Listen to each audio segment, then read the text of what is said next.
So I was at a talk last week that kind of blew my mind, right? Adrienne Brown from the University of Chicago came down to Vanderbilt to talk about her new book, The Residential is Racial, A Perceptual History of Mass Homeownership.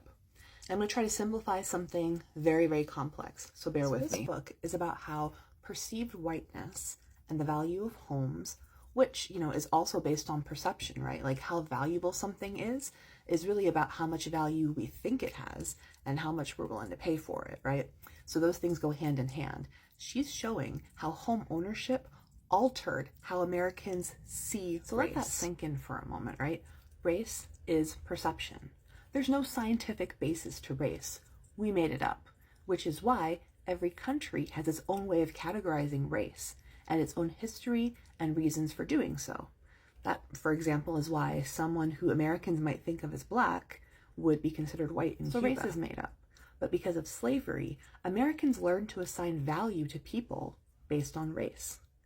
That means that white neighborhoods were perceived as providing better value, and why black people moving into white neighborhoods was perceived as lowering the value of a neighborhood.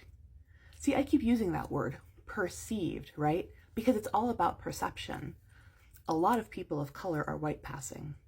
As home values were based on perception, the perception of the whiteness of your neighbors was enough to keep home values high. And when home values are high, people are invested in keeping them high.